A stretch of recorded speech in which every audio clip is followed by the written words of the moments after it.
नमस्कार, बहुत स्वागत है आप सभी का। मैं हूं आपके साथ ऋतिका सिंह और आइए अब आपको दिखाते हैं देश और दुनिया की 20 बड़ी खबरें।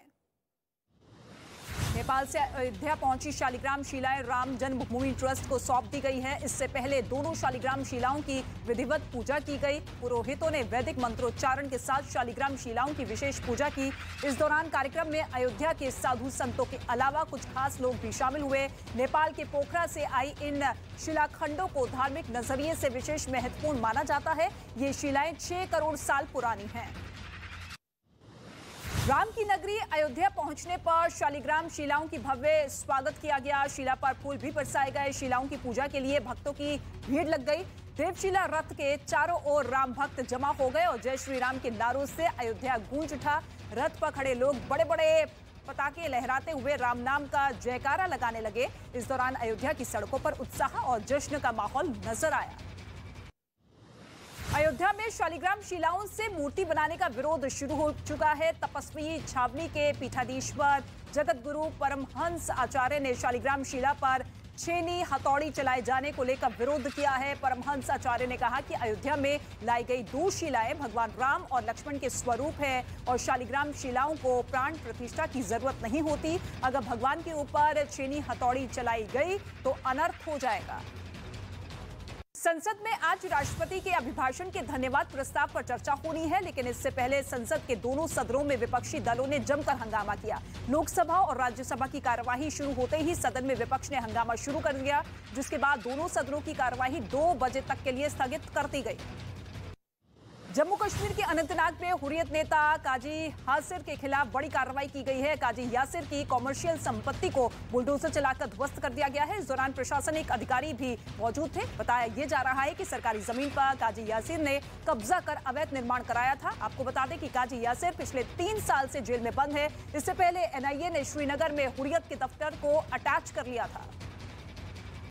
जम्मू कश्मीर के राजौरी आईईडी ब्लास्ट मामले में बड़ा पर्दाफाश हुआ है। पुलिस के मुताबिक आरोपी आतंकी संगठन लश्कर-ए-तैयबा के संपर्क में थे। इस मामले में पुलिस ने एक टीचर समेत 3 लोगों को गिरफ्तार किया है। पुलिस के मुताबिक गिरफ्तार किए गए आरोपियों को भीड़भाड़ वाली जगहों पर विस्फोट करने और सुरक्षा बलों के वाहनों को निशाना बनाने का काम सौंपा गया था। संयुक्त राष्ट्र सुरक्षा परिषद ने अब्दुल रहमान मक्की को आतंकी घोषित किया। संयुक्त राष्ट्र सुरक्षा परिषद की 1267 ISIL और अल-कायदा प्रतिबंध समिति ने मक्की को घोषित आतंकवादियों की लिस्ट में शामिल किया है। इस लिस्ट में शामिल लोगों की संपत्ति जब्त करने, उन पर यात्रा और हथियार संबंधी प्रतिबंध लगाने का प्रावधान है। उत्तर प्रदेश के हरदोई में बदमाशों में पुलिस का खौफ दिखा, जहां करीब 70 बदमाश एक साथ हाथों में तख्ती लेकर सरडीला थाने में हाजिरी लगाने पहुंचे, जिसके बाद पुलिस ने थाने में उनकी परेड कराई और अपराध से दूर रहने की नसीहत दी। बताया यह गया है कि हरदोई के सरडीला थाने में यह प्रक्रिया हर महीने की अंतिम तारीख को अपनाई जाती है, ताकि जो अपराधी हाजिरी लगाने ना पहुंचे उनके खिलाफ एक्शन लिया जा सके। यूपी के ग्रेटर नोएडा से शादी में एक आदमी की हवा में फायरिंग करने का वीडियो वायरल हो रहा है। हालांकि वीडियो वायरल होते ही पुलिस ने घटना का संज्ञान लेते हुए आरोपी को गिरफ्तार कर लिया है और उसकी लाइसेंसी पिस्टल को भी जब्त कर लिया है। बताया यह गया है कि शादी समारोह के दौरान फिल्मी गाने पर आदमी ने हर्ष फायरिंग की थी। पटना में एक शादी समारोह में मामूली बात पर हुए विवाद में एक पक्ष ने दूसरे पक्ष पर फायरिंग कर दी और इस घटना में 2 लोग जख्मी हो गए, जिनमें एक की हालत गंभीर बताई जा रही है। साथ ही जानकारी ये है कि बारात के साथ एक गाड़ी का पहिया एक आदमी के पैर पर चढ़ गया, जिसके बाद वहां कहासुनी शुरू हो गई और थोड़ी ही देर में 2 लोगों ने दूसरे पक्ष पर फायरिंग कर दी। पुलिस ने मामला दर्ज कर आरोपियों की तलाश शुरू कर दी है।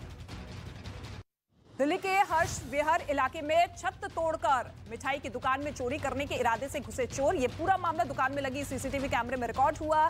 चोर दुकान में रखे हजारों रुपए की नकदी और महंगी चॉकलेट के साथ दान पात्र भी लेकर फरार हो चुके हैं। हालांकि चोरी की घटना मिलने पर पहुंची पुलिस सीसीटीवी की मदद से चोरों की तलाश करने में जुट चुकी है। उत्तर प्रदेश के मुरादाबाद में नकाब पहनकर दुकान से चोरी करते हुए महिला पकड़ी गई। आरोप यह है कि बुर्के में छिपाकर सामान ले जाते वक्त महिला को पकड़ा गया, जिसके बाद पुलिस ने शिकायत मिलने पर 3 महिलाओं को चोरी के आरोप में गिरफ्तार कर लिया। चोरी की घटना कपड़े की दुकान में लगे सीसीटीवी कैमरे में रिकॉर्ड हो गई।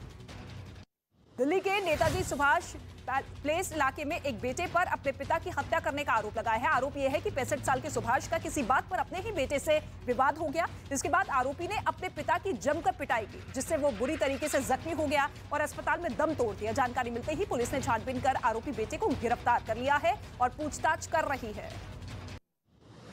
गुरुग्राम में लिफ्ट से बाहर निकलते ही एक बच्ची पर पालतू कुत्ते ने अटैक कर दिया। गनीमत ये रही कि कुत्ता बच्ची को काटने में कामयाब नहीं हो सका और सिक्योरिटी गार्ड की मदद से कुत्ते को बाहर निकालकर बच्ची को बचा लिया गया। इस दौरान मां बेटी की सांसें अटकी रही। हालांकि शिकायत मिलने पर पहुंची पुलिस मामले की जांच कर रही है।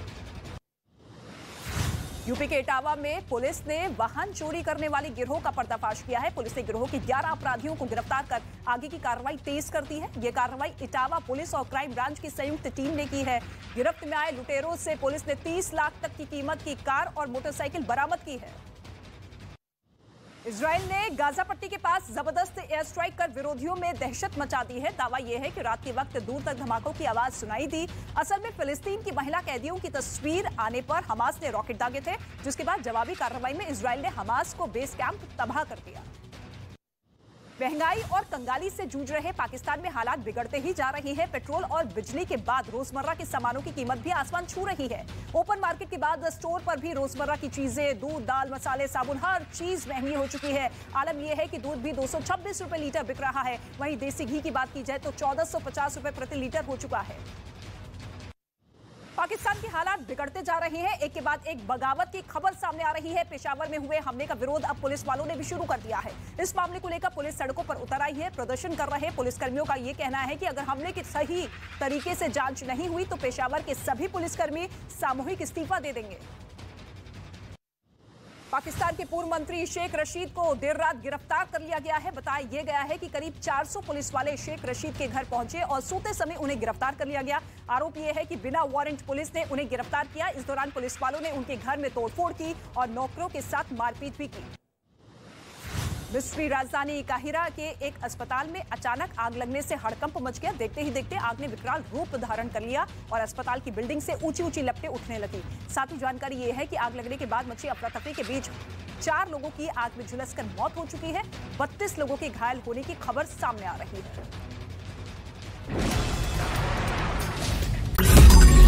मैंने नहीं देखा इस तरह का चीट, इस तरह का क्रिमिनल माइंड पूरे जेल स्टाफ को ब्राइब कर देगा। मैं सोच भी नहीं सकता था। गवर्नमेंट फंक्शनरी को इम्पर्सनेट करता था, आवाजें बदलता था। टारगेट भी बहुत पावरफुल धनवान लोगों को करता है। ये एक ही चीज से रुक सकता है, अगर आप इसकी जीभ काटें।